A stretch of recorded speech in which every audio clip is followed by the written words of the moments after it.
So it's just, okay. So here we are. So it's Frank, if you want to introduce him. Yes, so I'm Frank Brinkkemper. I'm from the Netherlands, as you can hear from my voice. And I'm a product manager at Oasis, and I've been in the space since 2018 and following Ethereum itself as a hobby since 2016. And I'm Maria. I'm Italian, as you can hear from my voice and my accent. And I'm in the space since 2018, before in Aave, then in MakerDAO, and now with the Oasis. And so just quickly, the agenda will be, as I said, the DeFi potential and barriers, the intro to, very quick intro to what we do, and then the evolution with the key learning. So today, probably you already heard about it during this conference. We reached more than $100 billion of total value locked in DeFi. And as you can see, I joined, as I told, in the late 2018, when it was pretty much zero, and now we are there. So the path is growing very, very fast, and we are in the right place at the right time. But there is a lot of room for improvement. Because it's a lot, but we still need to grow and scale. As I said before, Oasis.app was born within Maker because it's the very first front end of MakerDAO to access the protocol, and it was born in November 2019 together with the MCD launch, multi-collateral DAI, to offer core service and access the Oasis DEX and the Maker protocol via borrow, save, and trade. Then, after the dissolution of MakerDAO, we went out from the foundation to found a standalone company called Oasis.app, but we use the name Oasis.app. So since June 2021, we are a standalone product. And from mid-September, we launched the Multiply, a new feature, which now has over 230 million of collateral value locked, and it allows basically not just to borrow DAI, but to multiply the exposure to your collateral. So if you choose, for example, ETH, you can multiply the exposure. So what's our vision and mission? The vision is to be the most trusted place to deploy and manage your capital into DeFi, and the mission is to allow to do this by optimizing your profits and helping you to protect against losses. So the road for us will be to introduce more and more features and maybe also more protocols to allow our users to get the most out of their assets in a secure place. Now you can choose from more than 25 collaterals. You can borrow DAI, and you can also multiply your exposure, as I said. What we want to achieve, we want to serve now the Maker protocol in the best way and most trusted way as we can. We integrated, for example, 1-inch DEX aggregator to allow our users to have a cheaper liquidity in order to provide this multiply feature. And also we are now developing automation tools for downside protection and our first AI learning features. And also we are studying other new features that will be launched during the next year. And as I said, who are we targeting? We are targeting people who want to make investments, so IL seekers, but who wants also in the same time to get reliable returns and to deploy their money in a trusted place. As I said before, there is a lot, I mean, a lot is happening, but still there is much room to scale, to grow. And why? Because we need to go towards different barriers. The first is for sure tech infrastructure, which is very difficult and also to understand. The regulation and jurisdiction that are very, very relevant. Business models are still to be like corrected and improved and optimized, and user experience, which is basically how to talk with your users. It's the main point that we are working on at Oasis, and is very, very relevant for us. So now Frank will pitch you how Oasis changed over time, and of course how we will improve it further. Yes, thank you very much, Maria, for that intro. Yeah, so first let's take a look at how a Maker Vault works, because right now within Oasis you just have access to Maker Vaults.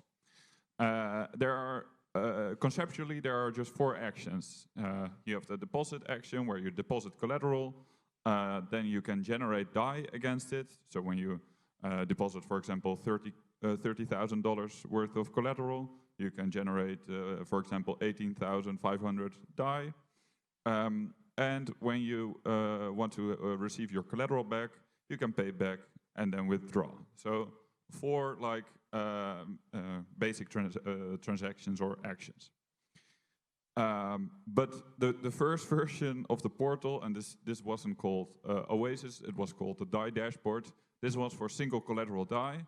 I think there was even a few users of this in the room. So yeah, it was so hard to use this because to get you to the goal of actually generating DAI and using the DAI for whatever you want. Because you had to take 7 steps, and it was really vague what all these steps were. You had to first, with your ETH, get path, and with your path, get WETH, and with your WETH, do another step, and then, like, after 7 steps, then finally you got your precious DAI. Well, this was just because this was how the protocol worked, but then, yeah, we learned that this was, of course, totally not user-friendly. And then within the Maker Foundation, the DS proxy contract was written, which enables the wrapping of multiple actions into a single transaction, which is now like the standard within DeFi. So then this was the first CDP portal. This was like also still pre-Oasis. And here you can already see that we had the 4 actions, so deposit, withdraw, payback, and generate. Yeah, this was an okay improvement, but still, like it was quite hard to understand exactly how it worked and what a CDP was. So for like traditional finance users, this wasn't user-friendly enough. But what we learned here was that using an off-chain service for history, for example, was okay, because with the first portal, we got the history from the blockchain just as we, as a user opened the app. And if a user had done many transactions in the past, it would take literally like 5 minutes for the whole history to load. So caching that is fine.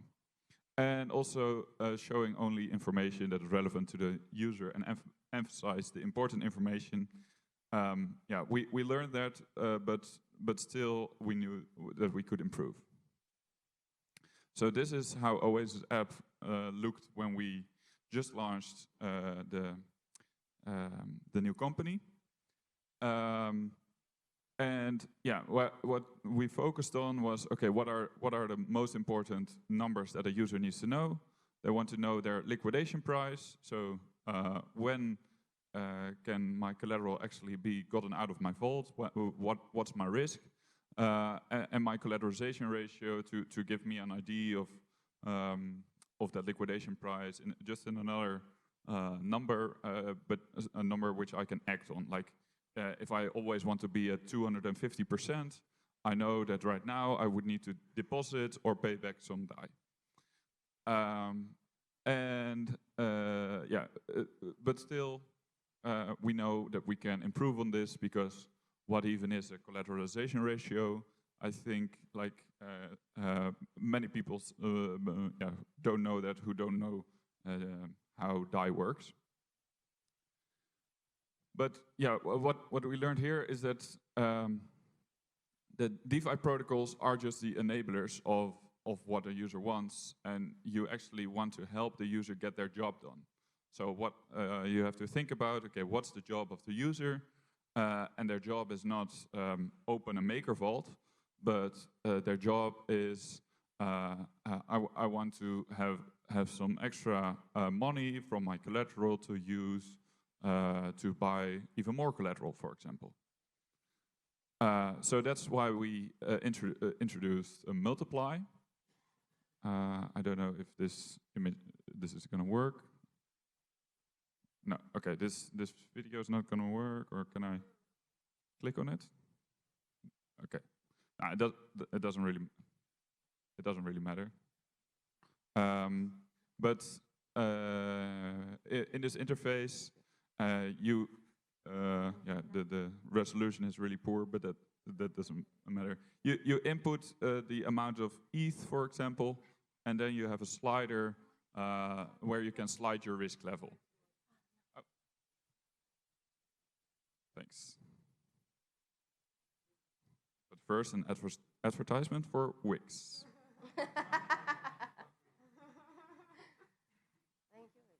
Yes, all right. So indeed, if you want to open a multiply vault, you go to multiply my ETH. You enter the amount that you want to deposit, and immediately all kind of numbers start to show up to show you what happens. And then you can slide your risk slider, and right now you will be buying an additional 5 ETH based on your initial deposit of 5 ETH, and thereby you will get a multiply position of about 2x. And here it is, it's finished. Okay, thanks for opening that.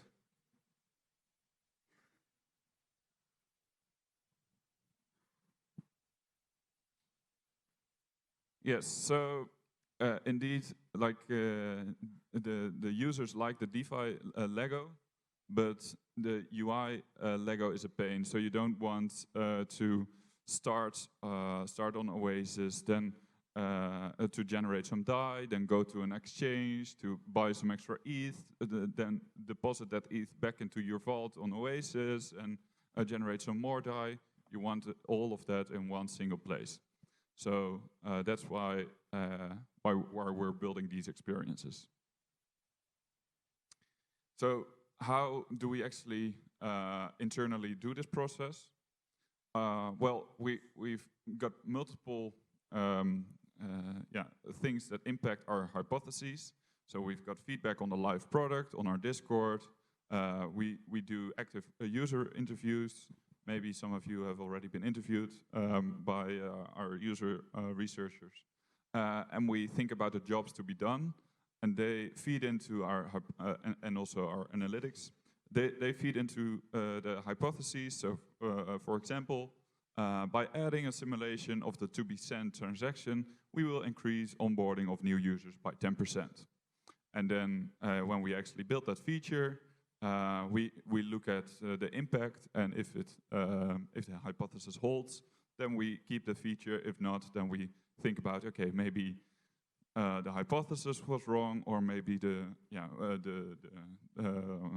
feature was just not good enough.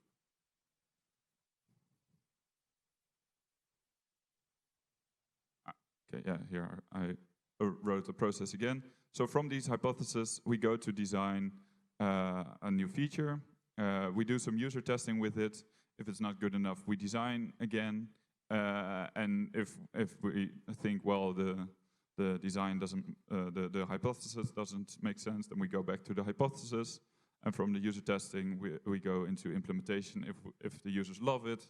And then we get live feedback and we create new hypotheses. So that's the cycle.